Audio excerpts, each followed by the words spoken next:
If there's one thing every movie ever made could use, it's a theme song by Weird Al Yankovic. Sadly, only 6 movies so far have been bestowed with this honor, and only a small handful of those could be considered some of the best movies ever made. But regardless of the quality of the films themselves, which of these theme songs was the best?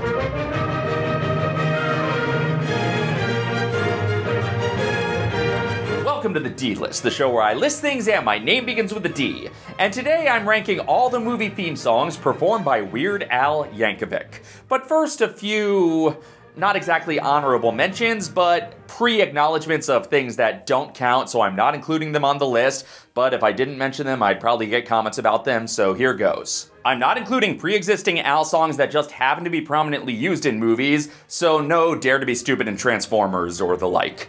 I'm not including songs Al just happens to sing in a movie if it's not one of the movie's theme songs, so no Ballad of Kent Marlowe from Safety Patrol or Money for Nothing / Beverly Hillbillies * from UHF. I'm not talking about songs Al did that are just about movies, so no Saga Begins, Yoda, Gump, Jurassic Park, or Ode to a Superhero. I'm not talking about parodies Al did of movie theme songs, so no Couch Potato, Cavity Search, Here's Johnny, Toothless People, Living with a Hernia, Amish Paradise, Tacky, or the concert-only Chicken Pot Pie, Free Delivery, We Won't Eat Another Hero, or Don't You Forget About Meat. I'm not even talking about songs Al did about movies that are also parodies of movie theme songs, so no theme from Rocky 13. I'm only talking about songs that Al wrote and performed to be a theme song for a movie, and then they were actually used for the theme song, so no mysterious theme song Al wrote for Hot Shots that has never been released. Let's get to the list.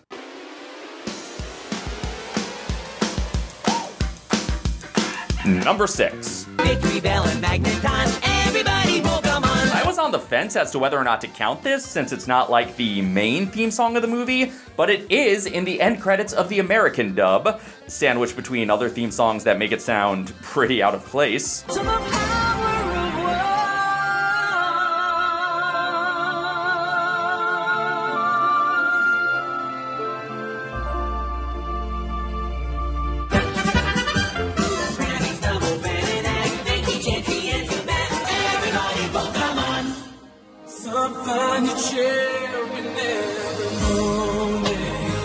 One of these things is not like the other. But I think it counts as a theme song for the movie, as a song that was commissioned for the movie and used to sell soundtracks for the movie. You've gotta get the Pokemon 2000 soundtrack, with great songs from Donna Summer, Angela Villa, Plus One, Westlife, Youngstown featuring Nobody's Angel, Weird Al Yankovic, the B-52s, and more. I don't think there's any other polkas on the soundtrack. I don't think there is. I was not a Pokemon kid at all, but I had seen enough of the show to know that the Poke Rap is the thing that happens. Electro, Diglett, Nidoran, Mankey, Venusaur, Rattata, Fearow, Pidgey. So a Poke Polka's a no-brainer. And since 1 year earlier, Al basically did an unofficial theme song for the biggest kids movie of the year that got tons of play on kids radio stations, it's no wonder the Pokemon Company wanted a slice of that magic by commissioning an official theme song for their aspiring biggest kids movie of the year. Everybody Pokemon. It's basically a song that takes a category and lists a bunch of things in that category in an order that lends itself to a rhyme scheme in the grand tradition of Tom Lehrer and Yakko Warner. Ironically, unlike those two, Weird Al is the one who came up with an original melody for it. That also makes this one of Al's very small handfuls of original polka songs. Come on, put on your lederhosen and try not to step on little Pikachu. It's also the only one of these movie theme songs to primarily feature the instrument Al is best known for, so if nothing else I had to include it just to get some stinking accordion on this list. You know, the root of all music is polka. Unfortunately, this was not included on Medium Rarities because Nintendo owns the song and did not grant Al permission to include it for whatever reason. Maybe they were upset because they knew the album was going to be promoted with an unlicensed Mario pastiche. So the only legal release of this song is on the Pokemon the Movie 2000 The Power of One soundtrack. Everybody Pokemon. See, if only this had been the song that Herman Cain quoted, he might still be alive today as far as we know.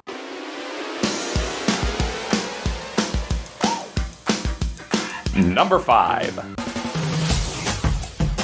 Yes, when DreamWorks made the first feature-length film adaptation of the beloved Captain Underpants books, they got Al to do the theme song. Are you worried about impending doom? name. I did not grow up with these books, but I was informed that Al gets name dropped in them, so having him do the theme song was rather appropriate. And the theme is catchy, upbeat, and fun. And it's not a plane, and it's not an egg salad sandwich. The chorus basically keeps taking a superhero phrase and rhyming it with an underwear joke. A simple formula, but it works. Hey, who's that hunk?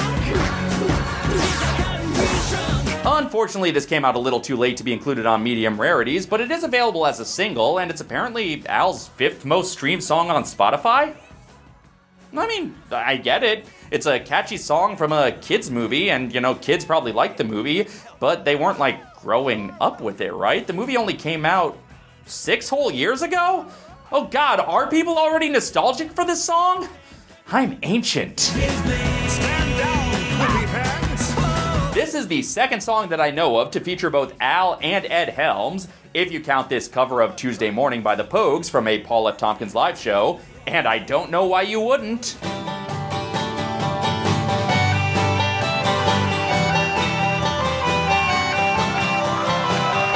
Not even looking. Then for a while, DreamWorks was turning all of their movies into Netflix shows, but for some unfathomable reason, they did not use this theme song for the show. So they got a hypno ring and first they made him dance, then accidentally, kind on purpose, turned him into Captain Underpants. Probably because writing a new theme song was cheaper than paying Al royalties, but come on, literally everybody loved this song. It's baffling not to tie it to every single piece of the franchise forever.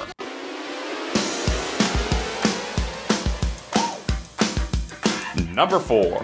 But now you know. Now you know. Al's massively hyped fake biopic ends with Now You Know, a song that is basically the thesis statement for the central joke of the film. If it's in a movie, it's gotta be true. Now You Know is the only original song in the movie, both in the sense of the only song original to the movie and the only non-parody Weird Al song in the movie. Wait, no, that can't be right. Eat It is in the movie, and that's 100% original. This movie is now canon. Every word is true, I swear. It's also a song that is fully inextricable from the context of being the film's credits song.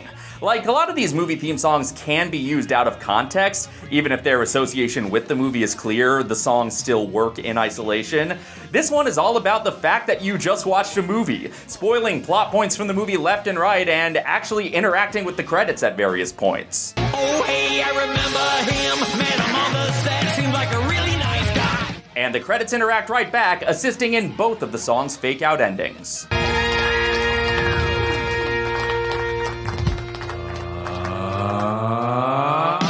Double fake out. I love that it's a credit song that can only be the credit song for this movie. It can have no life of its own outside of that. So it's wild that they bothered releasing a lyric video for it when it doesn't fully work isolated from the context of the credits. But the song's still a blast for anyone who has seen the movie, so I'm glad there's a version of it on YouTube. All these songs were in the movie you just watched, including this one. And there's a chance we almost didn't have this song because the initial idea for the credits was to do an emo version of Smells Like Nirvana. As funny as that would have been, it's worth losing that if it meant getting a brand new Al song for the credits. Although I guess they could have coexisted. I guess the Smells Like Nirvana bit could have just gone over the photo montage part, and then this could have still been in the credits proper, but still, it's okay that we didn't get that joke about a movie that's not actually a biopic. At least not of anyone who exists in this corner of the multiverse. This song is technically eligible for Oscar consideration.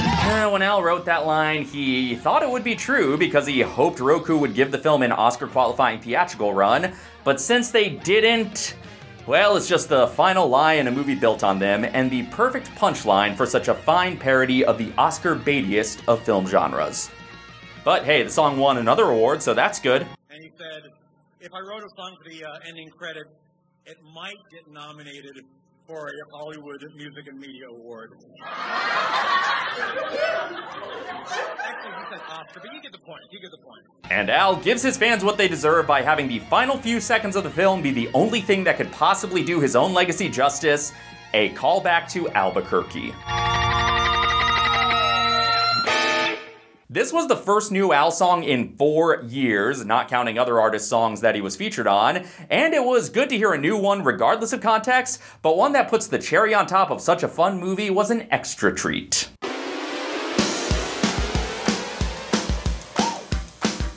Number 3. We got it all on UHF. Yes, of course Al had to do the theme song to his first movie of his own. Now, I've spoken before about the movie at length, but I didn't talk all that much about the title song.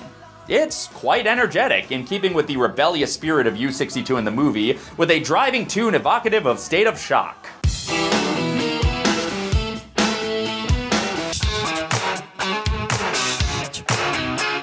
Of course, Al had no need to do a full parody of State of Shock, as he had already covered it in a polka.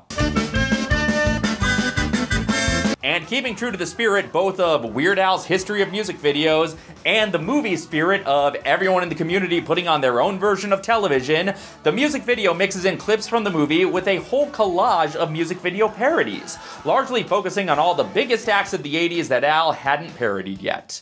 Except for the one he had. And the ones he had style parodied before. But he does include a parody of the one he'd never be able to parody. That looked like a Prince takeoff. Well, you see, he wasn't doing a Prince song, so there's no copyright on a wimpy mustache. And then Prince retaliated in a music video for one of the movies that crushed UHF at the box office, which seems like a particularly low blow.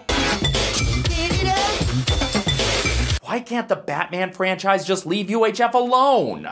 Weirdly, the fake Weird Al in that video looks more like the Daniel Radcliffe Al than the real Al. But the main thing I want to know about the music video parodies is who made the decision on which parodies Al would shave for and which ones he would keep the stash for, because it has zero detectable correlation to the artist being imitated. We got it all on UHF. While it's not the funnier of the two songs in the movie, it nevertheless is a perfect theme song for the movie. This community came together to bring us U-62, and they truly do have it all.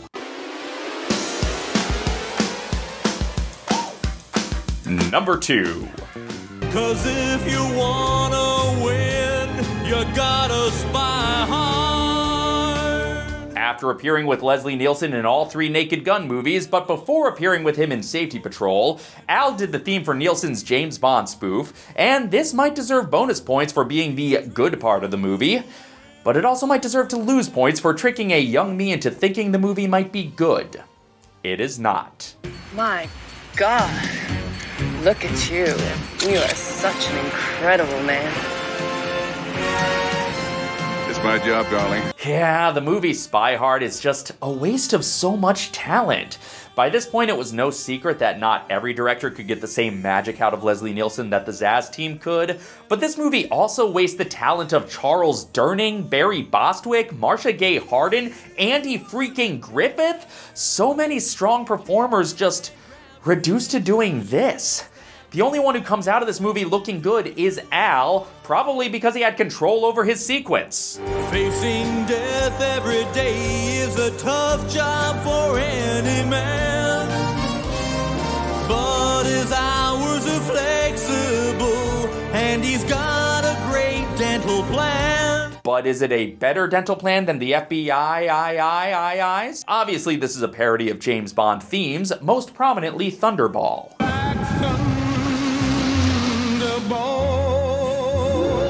Al even parodies the urban legend about Tom Jones passing out holding the final note of Thunderball. It's the theme from Spy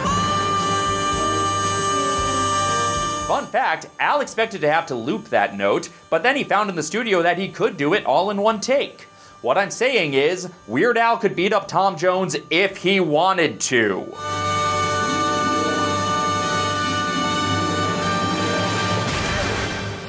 And since Al directed this opening credit sequence himself, he was allowed to use it as a music video and include it on his 1996 music video collection. But for some weird legal reason, he had to remove the actual credits, which was noticeable in a few places. Tough job for any man.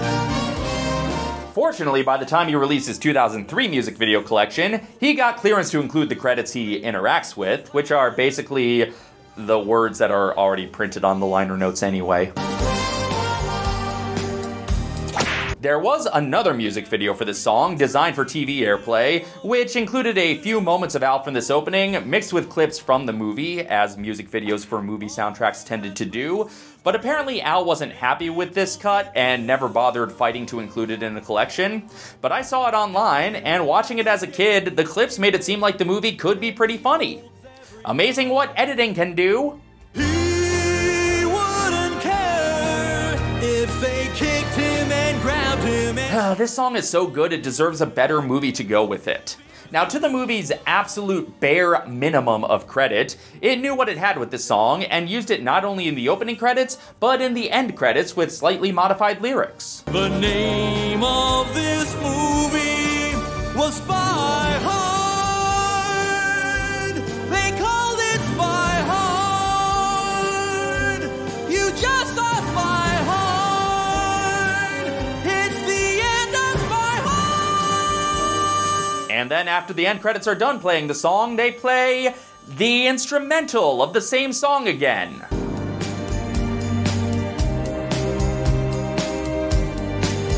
Come on, Spy Hard, you had Bill freaking Conti doing your score. You couldn't choose a second piece of music from him to pad out the credits? God, it's like Al was the only person involved in this movie who understood how to parody James Bond. Who wrote this movie anyway? Oh, Jason Friedberg and Aaron Seltzer. The guys who single-handedly destroyed the reputation of the parody movie with Date Movie, Epic Movie, Disaster Movie, Meet the Spartans, etc., etc. The guys who so eroded the public's trust in spoofs that they caused Walk Hard to flop. And they got this job because the movie is directed by Jason's dad. Wonderful. You know, I guess I should have recognized their handiwork, what with the parodies of movies that have nothing to do with the advertised parody target. You know you make me wanna kick my heels up and throw my hands up and down. And the lack of effort to mash those up with the advertised parody target. Raindrops keep falling on my head.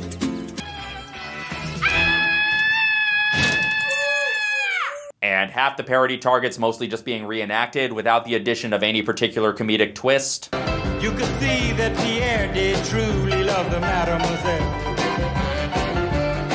And the handful of jokes that actually are jokes being incredibly juvenile.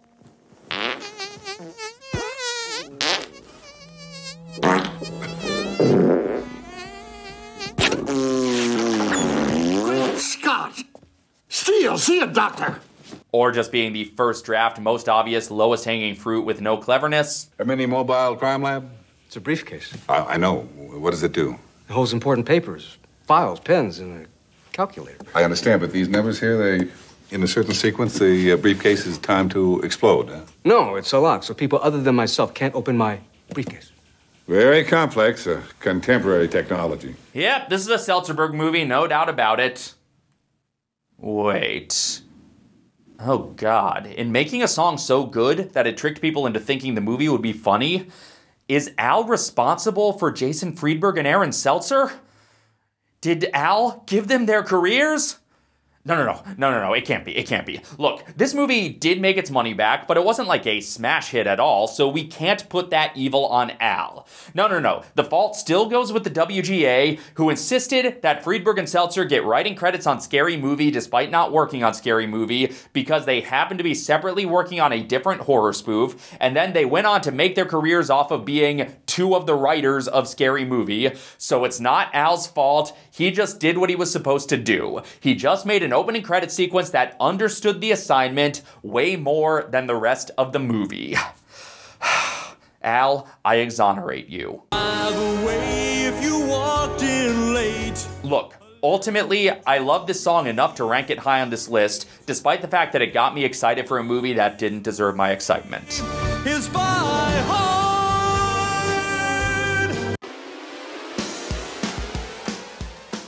And the #1 movie theme song by Weird Al. What can I say? This is the life. Yes, for my money, the first of Al's movie theme songs is still the one to beat. This was written for Amy Heckerling's gangster spoof Johnny Dangerously, which is probably the second best spoof movie from the 80s to feature two actors who would later appear together in a Batman film. Look, there's no shame in coming in second to Top Secret. I got women lined up outside my door. They've been waiting there since the week before. It's a catchy little ragtime ditty extolling the virtues of hedonism brought on by a successful life of crime. You're dead for a real long time. You just can't prevent it. So if money can't buy happiness, I guess I'll have to rent it. This song made a lot of sense for Al in this moment, not just because he's the world's most famous parody musician doing a song for a parody movie, but because this was the exact window when Al was at his peak, coming after Eat It, and everyone kind of thought he was a flash in the pan, so singing about how great and successful he is was just extra funny because everyone thought that success would go away any minute now. And guess what? They're still waiting. Yeah, every day I make the front page news.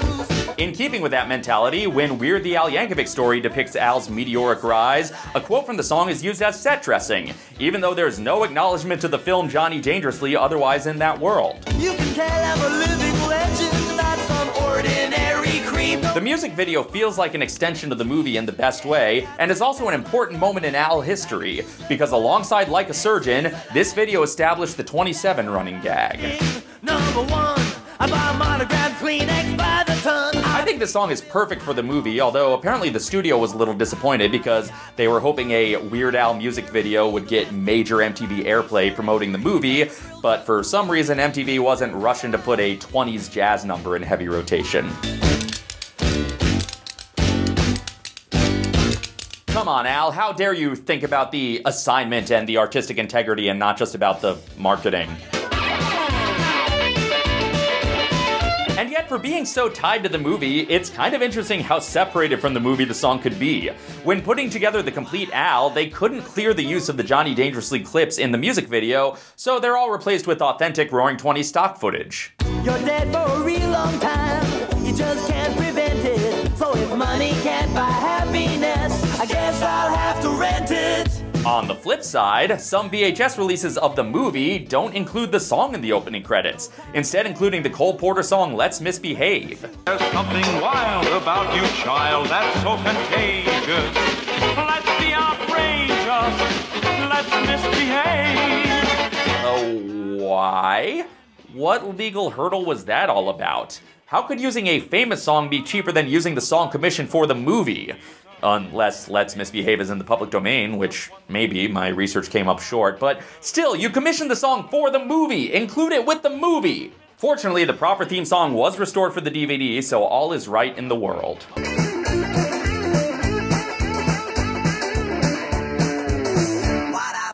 Out of all these theme songs, this is the one that works the best divorced from the context of the movie. But it still works perfectly in the context of the movie. It's both a great theme song for the movie and a great Weird Al song all on its own.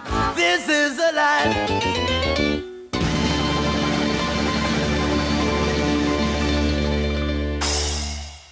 And that's my ranking of Weird Al's movie theme songs so far. And every single one of these should at least have been nominated for an Oscar, damn it!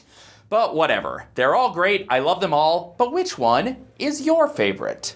Let's discuss this all in the comments, and until next time, this is Dave, signing off.